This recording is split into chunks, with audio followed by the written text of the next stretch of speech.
Standing up in McKinney, this is According to Callus.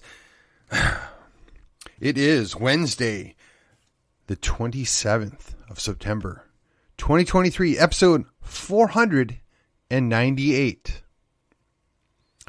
Slowly creeping towards that 200,000 download goal. Let's see if we make it.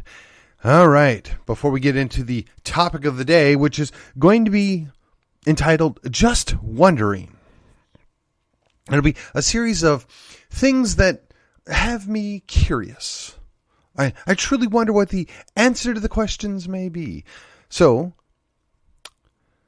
let me remind you before we get into that, the best way you can help me make a difference, the best way you can help me stand up in McKinney is to like, share, and subscribe to this podcast. Yes, take to your social medias, tell your friends, come and join me. We have a nice Facebook page and group.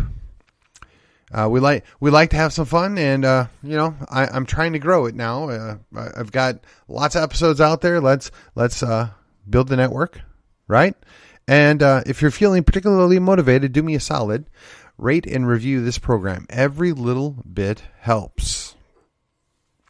I am but a small speck of what some of the great ones are on the podcast media or radio, but we still keep on working it.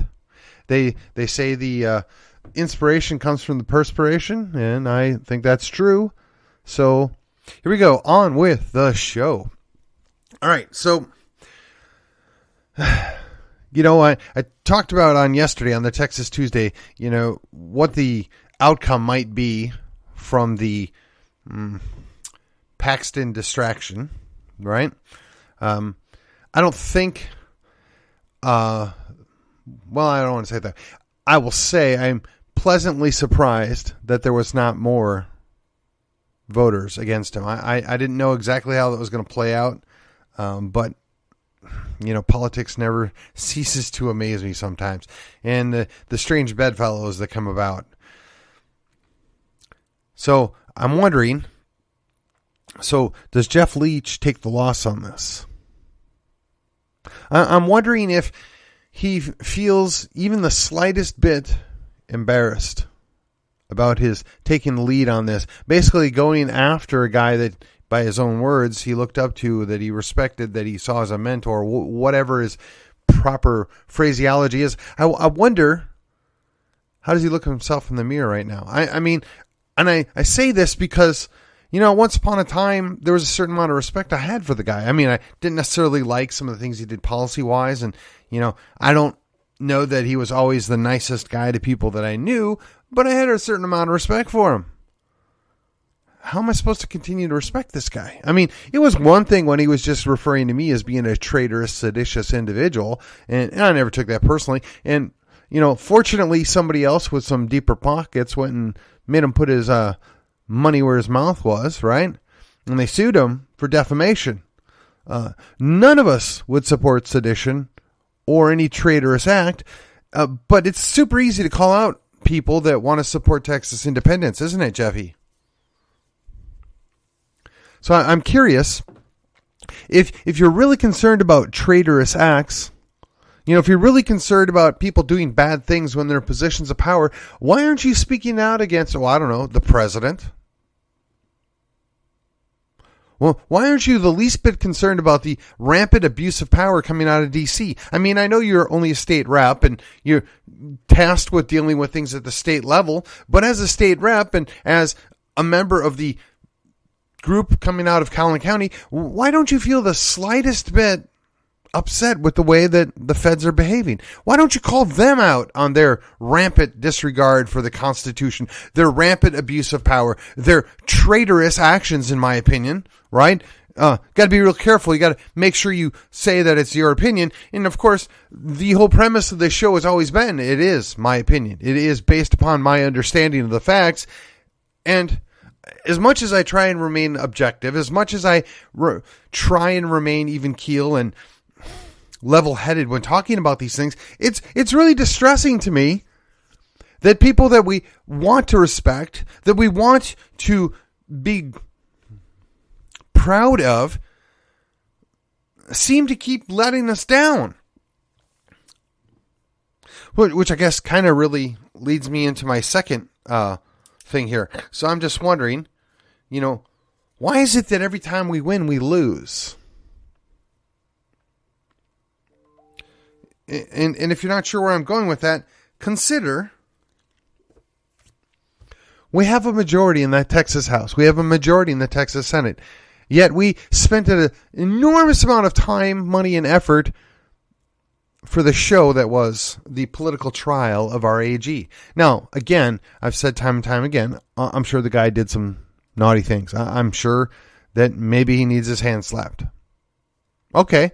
I believe the biblical answer was that he is without sin can cast the first stone, right? Consider the people that voted to impeach him.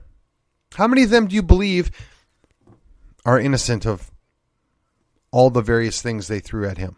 I mean, one of our own members. Now, look, I want to be upfront with this. Even though I fully acknowledge it was foolish to do the thing that you did and then did it on camera, for it to be a felony charge is absolutely ridiculous. But how do you not see the same thing at play here? How do you get bent out of shape if you're a state rep and you're upset that somebody at a higher level of office, I don't know, misbehaved in their marriage when potentially you're guilty of the same thing? Methinks you doth protesteth too much, huh? And look, I'm not throwing shade for the purpose of throwing shade. I'm just saying that I'm distressed. Because these are the people that we elected. These are the people we want to represent us by a majority. And actually a significant majority. And they just don't seem to get it. They spend an awful lot of time pandering to people that will never support them. Oh, wait a minute. Maybe that's the problem. They pander to the people they want to support them and blow off and ignore the people that support them anyway or probably ought not to. Now, I don't think that I'm comfortable with the notion of letting them lose in November as an option. I think that's a very bad idea. But the sad state of affairs are that I don't see a viable option in the primary races. So again, even though we've won, we lost. The contingent out of Collin County, at best, are soft conservatives. Now, I mean, if you get to meet with each one of them personally, I mean, they may surprise you. They may be friendly. They may say that they're good conservatives, and I'm not going to doubt them. I mean, we all know politicians like to play fast and loose with the truth, and far be it for me to point that finger, right? I don't know what the truth is. I don't know what they believe in their heart of hearts. I'm not about to go down that road, but the proof is in the pudding. The action is all that matters. What they do is what I want to grade them on, not what they say. So I'm just wondering, what are we going to do about it? Now, I had intended on spending some time on the two books that I reread over my vacation, and I might still get to it here on Thursday and Friday, but it became necessary to talk about the things that went on in the week that I was off. I mean,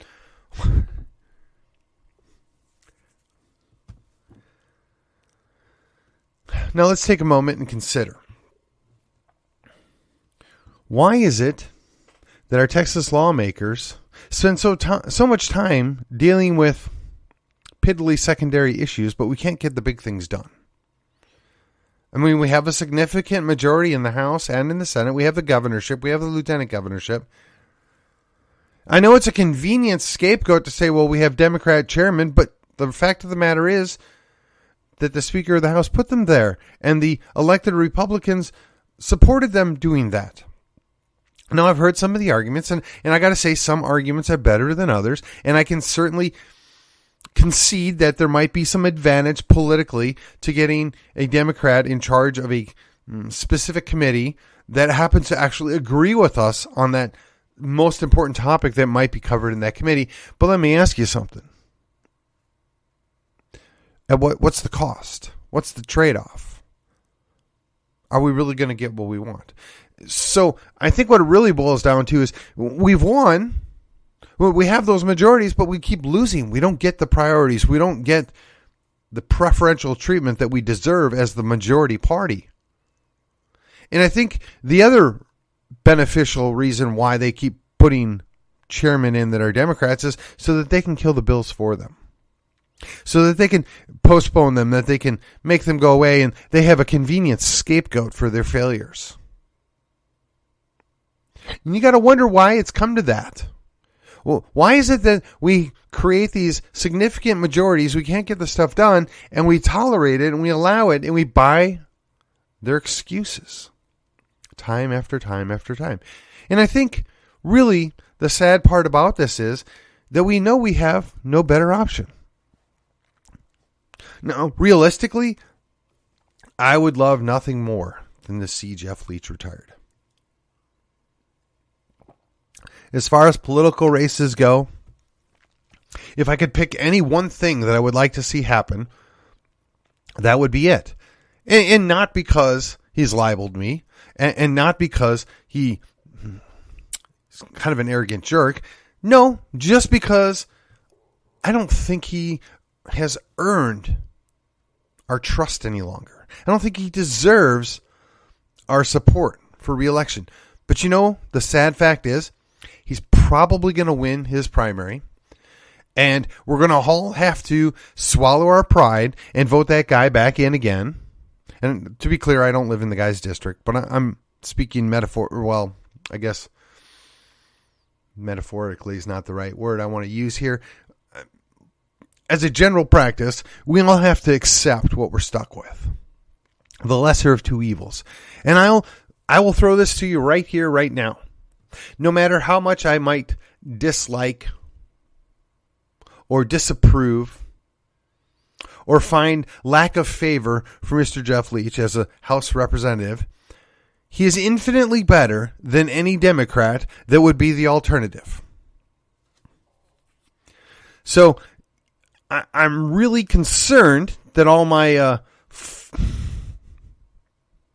friends, my allies, my compatriots, those of us that are sticking to our values, sticking to our principles, they're going to spend an enormous amount of time, effort,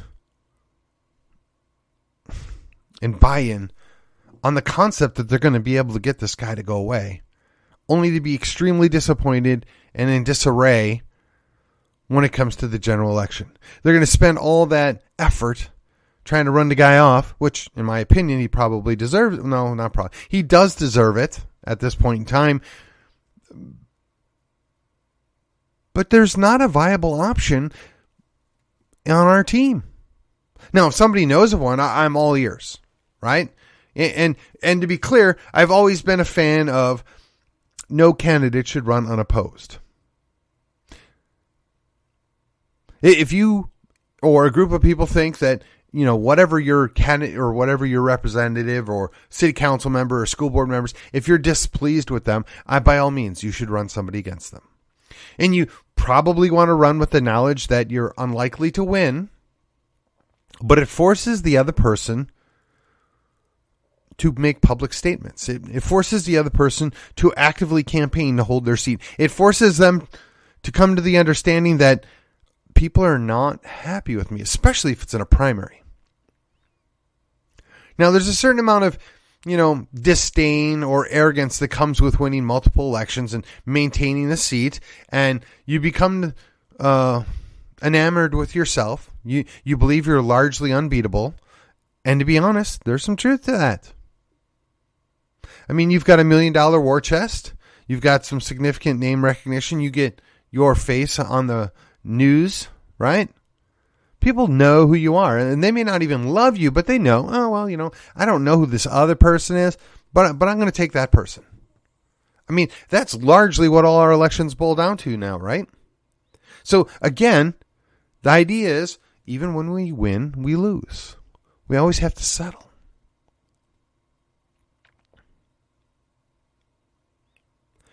And then when you're talking about the idea of, well, this is what the Texas law is, this is what the Texas Constitution states, and the Texas Constitution is quite clear that, hey, we are supposed to control our government, and when we're dissatisfied, we can do something about it. But to do that might turn things on its head, might cause people to get nervous. And that's one thing that, politics just does not allow for. Nervous. They don't want to give up control. You ever wonder why there was the big show in D.C.? It wasn't that they felt threatened by violence. It wasn't that they were concerned that their lives were in danger. No, it was that they saw firsthand that a single individual was able to motivate, I don't know what the actual number is, we'll just say potentially a couple million people to stop what they were doing and come to a rally in D.C. That's what made them nervous. That they don't control us. That even though they think and they try to manipulate and mold what we do, their thoughts and their actions are not always successful. Their maneuvering does not always obtain the result they expect. Now, for the purposes of my own sanity, no, I had nothing to do with January 6th, nor did I encourage anybody to go. As a matter of fact, I made it a point to stay away from that and any other rally that may have been at any other state level because they just smelled. There was something wrong. I couldn't put my finger on it. And now we know firsthand because they're finally starting to admit it was overrun with feds, informants, people that were looking to entrap people. I've always been cautious on making any pronouncements. I've always been reluctant to encourage people to do something specific for the exact purpose that I don't want to be responsible for somebody doing something foolish. I don't want to be responsible for putting somebody in a bad situation. I don't want to be responsible or even feel the slightest bit responsible for causing somebody to do something that ruins their life. But when they keep making all these laws, when they keep proscribing and rejecting anything that we might want to do as not allowable, this is verboten, you understand. They've taken the malum prohibitum, right? I think I got that right. Wrong because they said it was wrong. And they've expanded it so far that there's very little you can do where you're not breaking the law. It's been said that show me the person and I'll show you the criminal, right? So I ask you, don't you wonder how we got to this? Don't you wonder why we have a Texas Constitution that is an enormous document? Don't you wonder how we can have, 10-foot worth of books that contain all of our laws? Don't you just wonder why it is we have so much control over we the people when we're supposed to be the freest nation in the world? When in Texas we're supposed to lead the way, we're supposed to be the freest of the states? Don't you wonder about that? Aren't you concerned? Now, I'm imagining at some point my libertarian brothers out there are, yeah, he's right. Yeah, I hear you. I'm not comfortable with anarchy. I understand voluntarism. I think that's, how shall I put it? A dream. I mean, it's a wonderful dream, but it's still a dream. There's always going to be some government. When people talk about there not being a God, it's because they've supplanted the creator God with some other God. A lot of times it's themselves or it's government, because you're always going to serve someone. And I mean, you can say what you want about Bob Dylan. I'm no fan, but I think he got that one thing right. You're going to serve someone. Again, think about it. How is it that we can have so many laws when the Constitution was so simple and so easy?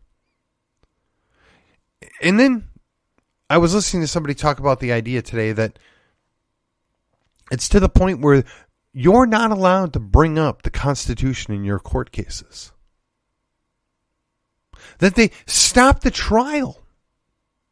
Now, I'm sorry, but I was taught, and I believe, that the Constitution is the highest law of the land. So let me ask you, if it's the highest law of the land, how can you make laws that circumvent it and not be in violation yourself? How can you continue to violate the Constitution and, I don't know, stay as an elected official, stay as a government employee? How are these people not being rounded up? How are they not being held accountable? How are these states that violate Article 4, Section 4, right, which is guaranteeing a Republican form of government, how do they still function? I was listening to a podcast just over this last couple days, and they talked about this very thing, right? Article 4, Section 4 guarantees a Republican form of government, and that's part of their oath. And if these people get elected or they serve in government office and they're violating that and they're trampling their rights, how are these people still around? It's because they protect their own. They're not concerned about policing their own. Now, you may recall that we've brought this up a time or two about the thin blue line. Now, we all acknowledge that the majority of the police do a good job. We all acknowledge the fact that we need the police to do their job, that we approve of what most of them do most of the time. The alternative is unthinkable. The alternative is chaos. I don't believe people are generally peaceful. I don't believe people are generally good. I do believe that there's a certain amount of effort, there's a certain amount of difficulty in going after somebody, so that's the inertia. People don't want to have to do anything, is why most of us stay peaceable. And when I say us, I mean the general public, not just me or my friends. But the reality is,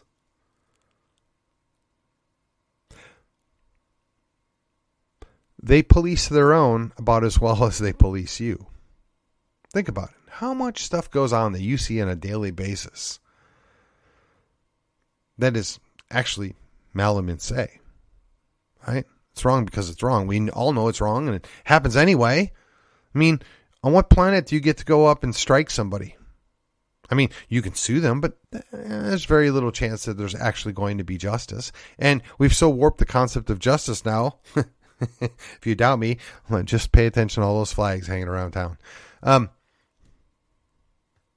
telling you, it's a quandary. I'm wondering, what are we supposed to do? We have supplanted the Constitution with fictional laws that violate the very Constitution that's supposed to guide us. We protect lawbreakers, whether they're taking an oath or not. We protect them in leadership. They do it all the time, and we have to sit there and watch it. And I'm wondering, what are you going to do about it? Well, I mean, you can go run and elect somebody new, but again, we've talked about the idea that even when you win, you lose because they get co-opted. They get compromised so soon.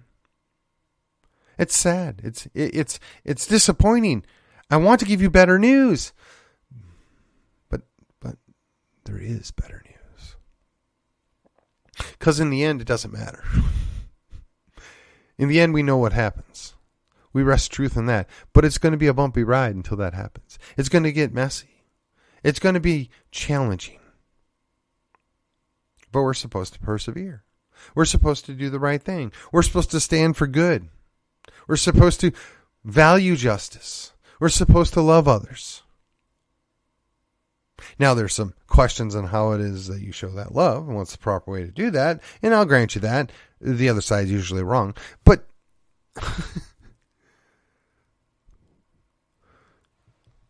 when it comes down to it, I'm just wondering, are there enough of us left in Texas that we can still make a difference? I'm just wondering, is the remnant present in Texas enough to forestall the destruction of both Texas and our union? And I'm less concerned about the union as a whole than I am about Texas singularly. And it is entirely possible that the union as a whole fails and Texas has to exit to protect itself. And I advocate the idea that we have that ability to declare our own independence. We have the ability to strike out as an independent nation once again, and we ought to be aware of it. We ought to be discussing it. We ought to be looking at how can we best do that. There are a whole lot of moving parts here. There's a lot of things to discuss, but I'm just curious. How's that working for us? I mean, have you been networking? Have you been working with people? Have you been looking for people that are on the same wavelength as you? Are you, I don't know, taking a step of faith to go meet people that might be like-minded? Don't be afraid. Nothing's going to happen to you before it's time. That's all you got. Now, you don't know what that time is, and you shouldn't be foolish. I don't recommend going and playing in 75. That road goes rather fast, and there's a whole lot of crashes, so you don't need to add to that. But if you're doing the right thing, and you're standing for what matters, you've got to have a little trust. So I'm just wondering, is there enough interest? Is there enough value? Is there enough left of the remnant of the patriot, of the constitutionalist, of the liberty lovers out there that we can make a difference? Now, we might not be able to change the outcome of some primary election. We may not be able to change the outcome in the general election, depending on where you live. But there's a number of things that we can be doing and should be doing to prepare for what is potentially inevitable.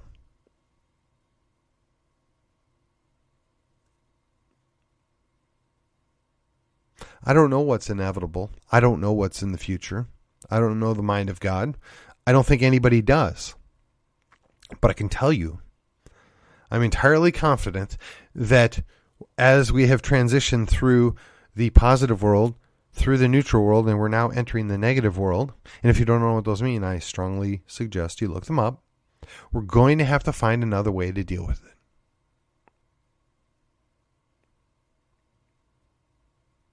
The Benedict option may no longer be an option. We're going to have to come up with our own action plans. We're going to have to come up with our own offensive techniques. And I know I've talked about this in the past, right?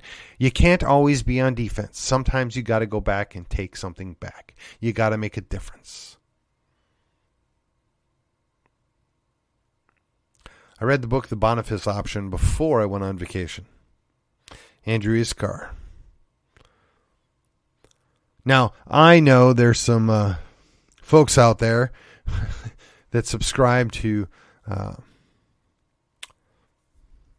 let's call it the Orthodox Church or the Roman Catholic Church, and they have a certain amount of amusement that Protestants would be looking at a guy by the name of Boniface, that they're looking back to the old ways, and all I'll say to that is, hey, Protestants learn their lessons.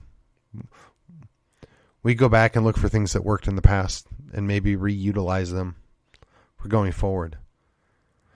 I'm suggesting to you, patriot, you Christian, you conservative, you liberty advocate, might you ought to consider looking back to the past to find out what works. Might you ought to consider working and allying with people that are on the same book with you. Maybe not the same page, hopefully the same chapter, but certainly within the same book as you. Because the times are upon us that we have to act fast. We have to make a difference while we still can. And with that, this has been According to Callus. And as I say, I am here as a cheerleader. I know we can do these things. But even as a cheerleader, I've got to give you some cold hard facts, some concerning things from time to time. And I just used my episode wondering about the things that just don't seem to add up. But there is a way through it. Until then, I will see you on the other side.